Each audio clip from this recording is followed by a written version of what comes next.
kasih Bapa, kami sekarang datang untuk mendengarkan firman-Mu. Kami mohon ampun untuk semua dosa dan kesalahan kami, karena sesungguhnya itulah yang menjadi penghalang antara kami dengan Kau. Ya Tuhan, berkenan sucikan layakkan kami untuk mendengarkan firman-Mu, kami bisa belajar, kami bisa taat, bisa lakukan firman-Mu yang menyenangkan bangsa.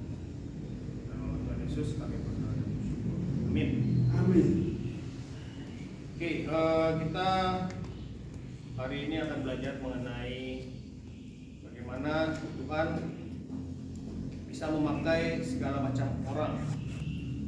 Ada beberapa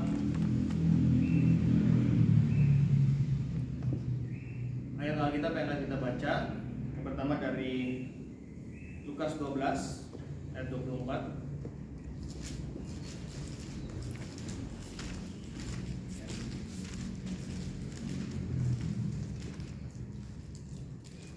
Lukas 12 ayat 24. Ada 3 bagian yang akan kita pelajari. Jadi yang pertama kita baca dulu Lukas 12 ayat 24. Sudah dapat? Kita baca bersama-sama. 1, 2, 3. Perhatikanlah burung-burung gagak yang tidak menabur dan tidak menuai dan tidak mempunyai gudang atau lumbung, namun demikian diberi makan oleh Allah. Betapa jauhnya kamu melebihi burung-burung itu. Ya.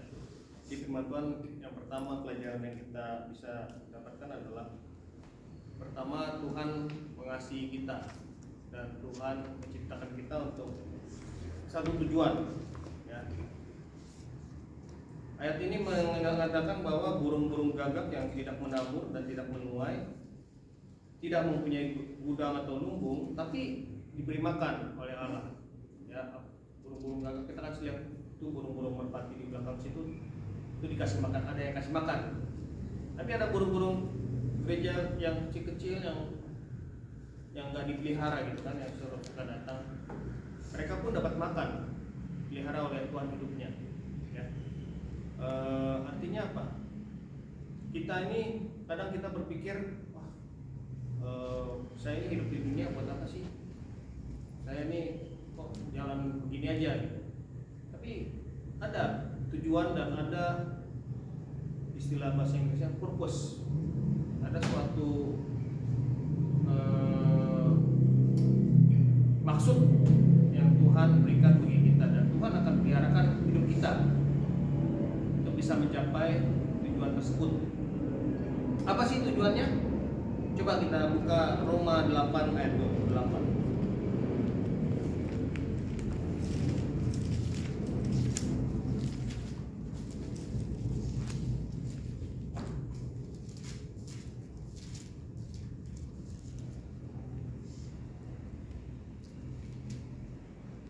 Sudah dapat semua?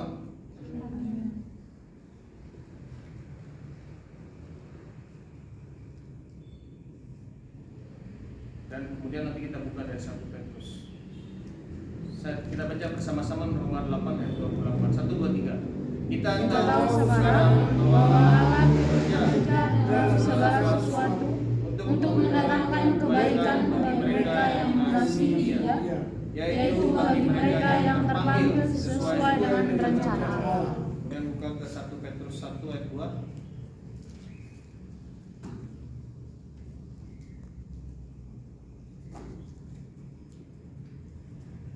Dapat semua? 1, 2, 3. Yaitu orang-orang yang dipilih sesuai dengan rencana Allah Bapa kita dan yang dikuduskan oleh Roh, supaya taat kepada Yesus Kristus dan menerima percikan darahnya. Kiranya kasih karunia dan damai sejahtera makin melimpah atas kita. Dua ayat ini punya suatu kesamaan. Yang pertama, rencana Allah, ya kan? Dua-duanya menyebutkan ada rencana Allah. Ya, dalam hidup kita Tuhan punya rencana buat kita. Ya. Dan yang kedua, kesamaannya adalah terpanggil, terpilih. Kita orang-orang yang dipilih Tuhan, orang-orang yang dipanggil oleh Tuhan. Dari kalau terpanggil kan artinya, atau terpilih artinya nggak sama dengan orang lain ya, diambil dari kumpulan orang yang ada, dipilih, dipanggil, jadi dikhususkan. Nah, ada rencana Tuhan di dalam hidup kita masing-masing ini.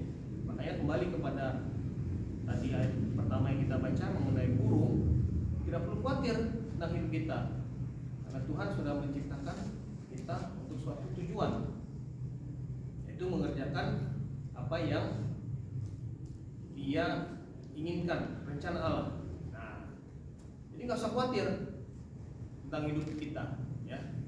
Tadi yang Lukas 8 ayat 28 kan mengenai hal kekhawatiran tuh, mengenai makan, mengenai pakaian. Tapi yang di highlight situ adalah mengenai makanan. Tapi ini bukan berarti kita jadi nggak bekerja ya, bukan berarti jadi malas.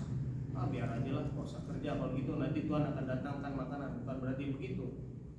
Burung-burung itu, yang burung gereja itu, kalau dia nggak cari makanan, mereka nggak dapat makan kan?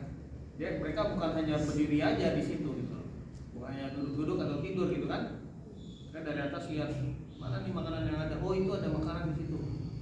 Datang ke situ, patok, pergi lagi, cari lagi mana. Jadi harus mencari, bukan hanya duduk doang. Jangan malas ya. Ambil berpikir malah Tuhan sudah sediakan, saya tinggal duduk aja, bukan gitu. Harus mencari dan mencari. Itu yang pelajaran pertama kita. Tuhan punya tujuan, rencana dalam hidup kita. Itu harus kita cari. Semua, termasuk saya, ya, termasuk pastor senior juga. Semua harus mencari apa yang menjadi rencana Tuhan dalam hidup kita. Setiap hari pasti ada dikasih petunjuk, entah melalui doa, melalui pembacaan firman Tuhan, melalui diskusi sama teman, ya. Saat kita hidup menurut rencana dan menurut firman Tuhan, Tuhan akan singkapkan, ya, apa sih rencana Tuhan buat hidup kita masing-masing. Itu ada singkapkan satu persatu. Nah, kita masuk ke dalam pelajaran yang kedua, ya. Setelah kita mencari tahu apa tujuan Tuhan, salah satu yang Dia kasih kepada kita itu apa? Adalah talenta, ya. Kita baca Matius 25.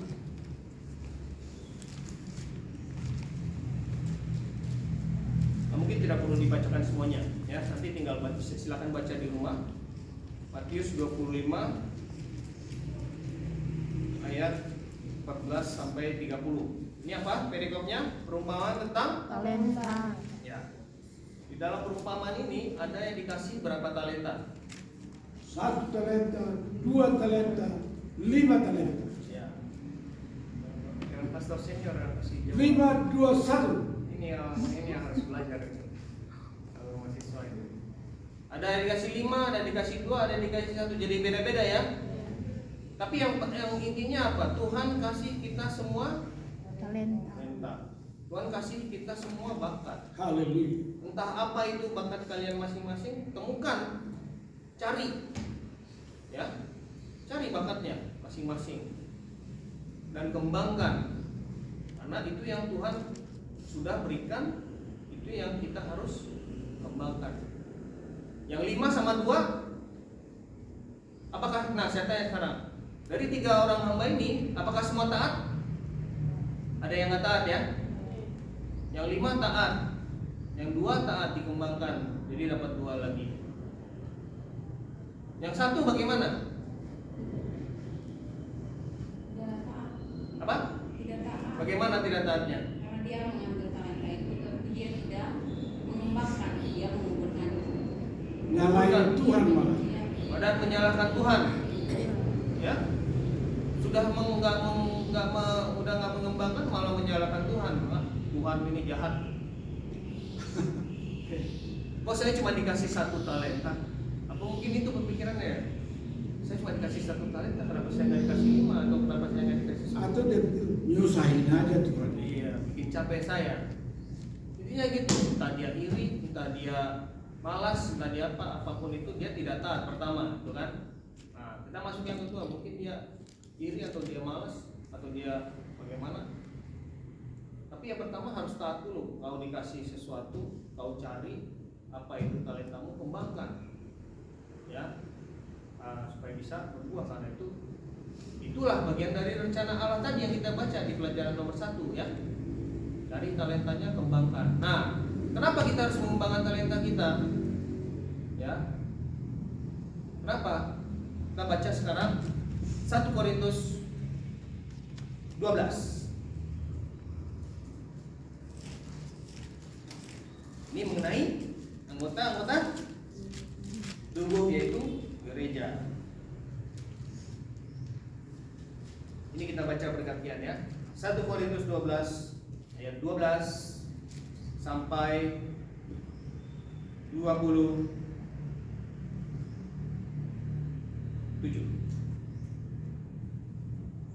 Kita baca bergantian. Pria membaca genap, wanita yaitu kalian membaca yang kecil. 1, 2, 3. Karena sama seperti tubuh itu. Judulnya dulu baca. Banyak anggota tetapi satu tubuh. Karena sama seperti tubuh itu satu dan anggota-anggotanya banyak, dan segala anggota itu sekalipun banyak merupakan satu tubuh. Demikian pula Kristus. Silakan. Sebab dalam satu roh kita semua, baik orang Yahudi maupun orang Yunani, baik budak maupun orang merdeka, telah dibaptis menjadi satu tubuh, dan kita semua diberi minum dari satu roh. Karena tubuh juga tidak terdiri dari terdiri satu anggota, tetapi atas banyak anggota. Andai kata kaki berkata, karena aku bukan tangan, aku tidak termasuk tubuh. Jadi benarkah ia tidak termasuk tubuh? Andai kata tubuh, Dan andai kata telinga berkata, karena aku bukan mata, aku tidak termasuk tubuh. Jadi benarkah ia tidak termasuk tubuh? Andai kata tubuh seluruhnya adalah mata, di manakah pendengaran? Andai kata seluruhnya adalah telinga, di manakah penciuman? tetapi Allah telah memberikan kepada anggota masing-masing secara khusus suatu tempat pada tubuh seperti yang dikehendakinya. Andai kata semuanya adalah satu anggota, di manakah tubuh? Memang ada banyak anggota, tetapi hanya satu tubuh. Jadi mata tidak dapat berkata kepada tangan, aku tidak membutuhkan engkau, dan kepala tidak dapat berkata kepada kaki, aku tidak membutuhkan engkau. Malahan justru anggota-anggota tubuh yang nampaknya paling lemah, yang paling dibutuhkan. Dan kepada anggota-anggota tubuh yang menurut pemandangan kita kurang terhormat, kita diberikan penghormatan khusus, dan terhadap anggota-anggota kita yang tidak elok, kita berikan perhatian khusus. Hal itu tidak dibutuhkan oleh anggota-anggota kita yang elok.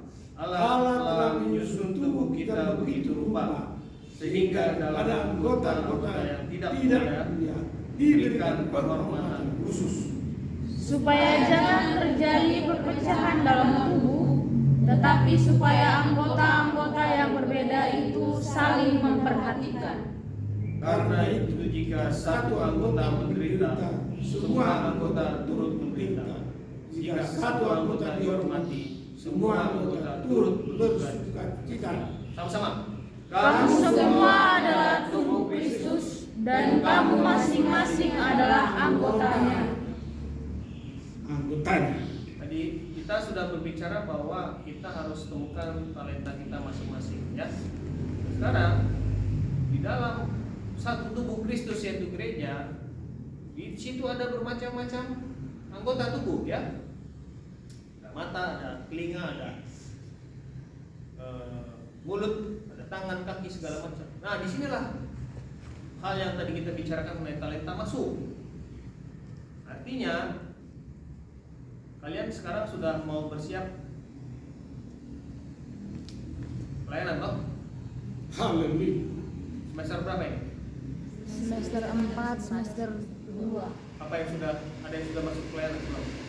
Sudah. Oh, sudah. entah itu melayani sebagai MC atau sebagai pemain musik atau entah sebagai sekolah minggu, entah sebagai Anggota jemaat. khotbah atau sebagai pelayanan rumah sakit atau apa segala macam. Temukan pelayanan yang sesuai dengan talentamu supaya pelayananmu bisa berhasil, ya, bisa berhasil. Dalam arti, misalnya talenta kamu adalah menyanyi, ya memang pelayanan yang cocok adalah jadi song leader, gitu kan? Kalau talentamu bermain gitar, jadilah pelayanan jadi musik, gitu kan? Jangan yang nggak bisa baca not, kemudian pilih pelayanan sebagai song leader. Seperti saya, Nah, tidak bisa saya. malah menjadi batu sandungan, ya toh. Artinya pertama temukan talentanya, tadi kan sudah konsisten kan. Kemudian yang kedua temukan pelayanannya yang cocok, ya kan. Apa di dalam suatu tubuh nggak semua jadi pendeta. Kalau semuanya jadi pembicara, siapa yang duduk di situ? Kalau semua jadi pemain organ, siapa yang jadi penyanyi? Ya kan? Siapa yang jadi MC? Masing-masing punya karunia, masing-masing kembangkan talenta, dan masing-masing cari apa pelayanan yang sesuai. Nah, terkadang kita memang ditempatkan sebagai kok saya ditempatkan di sebagai pembicara ya, padahal saya tidak berani berbicara di depan umum. Tidak masalah. Itu semua tergantung daripada pimpinan Tuhan kembali, ya kan? Semua berada di dalam suatu rencana Tuhan. Jadi sebelum kita juga harus bisa fleksibel mengikuti apa yang Tuhan inginkan. Ya, berdoa itu penting untuk minta Tuhan pimpin. Tuhan juga pimpin orang-orang yang melakukan penugasan, gitu kan, supaya mereka diberikan hikmat untuk memilah, oh ini anak ini cocoknya di sini, anak ini cocoknya di situ. Tapi kita pun harus berani untuk pertama memperkembangkan talenta kita, dan kemudian mencari dan pelayanan yang sesuai dengan itu, ya. Nah, sekarang saya mau bicara mengenai tubuh Kristus, yaitu gereja. Begitu kita sudah mulai pelayanan dan ditempatkan, kamu nanti ada pelayanan, misalnya pelayanan rumah sakit atau pelayanan anak yatim, anak jalanan, apa segala macam, atau misalnya jadi usher atau jadi pembicara, ya kan, atau KKR, bisa jadi akan terjadi konflik karena yang satu memandang, oh itu pelayanan itu lebih penting, aku mau ke situ. Oh pelayanan ini lebih nggak mutu nih. Oh saya cuma jadi usher doang, nunjukin orang jalan, cuma salam-salam orang doang. Ngapain aku ngerjain ini? Nah, saya ingatkan, semua pelayanan itu penting, ya. Tidak ada yang tidak penting. Tadi barusan kita baca apa? Apa yang kita baca? 1 Korintus 12 tadi. Ada banyak anggota tetapi satu tubuh. Tidak ada yang bisa berkata, mata nggak bisa berkata kepada tangan, aku nggak perlu kau. Atau kepala nggak bisa berkata kepada kaki, saya tidak perlu kau. Ya. Justru anggota-anggota tubuh yang tidak elok itu yang perlu diperhatikan secara khusus. Ya. Jadi jangan semua akhirnya jadi, wah pokoknya saya maunya jadi pendeta supaya bisa tampil di muka umum, kelihatan keren, masuk TV. Nah gitu. Balik kembali, apa talentanya, mana yang paling efisien, mana yang paling bagus di mata Tuhan, siapa yang dipilih. Itu ada prosesnya, ya. Kita berdoa, kita serahkan Tuhan, kita hikmat siapa yang jadi yang dia tentukan untuk posisi-posisi tertentu. Tapi kalau kita memang sudah dipimpin jadi posisi yang terkecil pun, itu pun adalah pelayanan, itu pun berharga di mata Tuhan. Jadi di antara kita pun tidak boleh ada yang saling melecehkan, ya. Dengar ini semua. Tidak boleh ada yang saling melecehkan. Kau cuma jadi usher doang, minggir aja kau, situ aja dulu. Justru orang yang menjadi asar, yang memanggil orang datang untuk menyambut orang, itu yang paling penting, kesan pertama, ya kan? Orang disambut dengan, "Woi masuk sana, woi itu," orang jadi malas datang ke gereja kalau begitu, ya kan? Justru dia yang menjadi pintu gerbang. Atau misalnya yang ke pelayanan anak jalanan, nanti misalnya ada ya, saya nggak tahu. Capek nih, harus ke daerah kumuh, bau. Justru itu yang paling, mungkin di situ ada orang-orang pilihan Tuhan yang sudah ditentukan oleh Tuhan supaya kita bawa tempat mengenal Yesus Kristus. Kalau kita justru malas untuk pergi ke pelayanan seperti itu, siapa yang akan memberitakan Injil pada mereka? Seperti kata Yesaya, ya kan? Kita malah tidak mengikuti pimpinan Tuhan.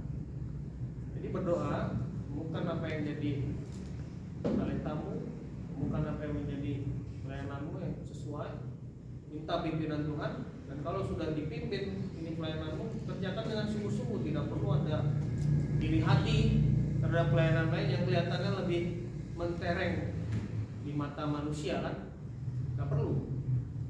Dan orang yang mendapatkan pelayanan yang lebih mentereng tidak perlu melecehkan orang yang lain, karena kita semua adalah anggota dari satu tubuh gereja Tuhan, ya, saling mendukung di dalam pelayanan. Itu poin saya yang terakhir, harus saling mendukung di dalam pelayanan. Tidak boleh ada yang saling mengiri, saling mendengki, atau saling berebut. Karena itulah yang terjadi di jemaat Korintus, sehingga Paulus mengeluarkan surat seperti ini. Kelihatannya ada yang saling berebut untuk menjadi mata, yaitu atau kepala, jadi pemimpin gitu kan. Justru dia mengingatkan kembali. Saya kasih ilustrasi coba. Kalau kamu ngepel, ini jari ini yang paling tidak kelihatannya tidak berguna yang mana? Di antara jari kita ini 5 ini yang kelihatannya tidak berguna yang mana? Kelingking. Tuh. Yang lain ini kan buat jempol gitu kan. Wah bagus, nunjukin bagus. Ini kalau misalnya saya mau sesuatu, tunjuk tangan gitu kan. Ini apa nih? Yang paling kuat gitu kan. Di tengah-tengah paling kuat. Ini tempat jari cincin, jari manis. cincin, ya kan? Ini buat apa nih? Ini buat apa? Melengkapi. Nggak ada gunanya.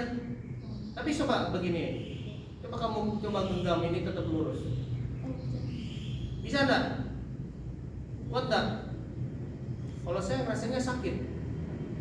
Benar enggak? Nggak bisa genggam dengan tanpa ada kelingking. Meja puraka. Ya kan? Justru anggota yang paling kelihatannya tidak ada gunanya itu yang melengkapi, sehingga tangan ini bisa berfungsi menggenggam, ya kan? Coba kalau kamu genggam ini ada, bisa? Sakit gak rasanya?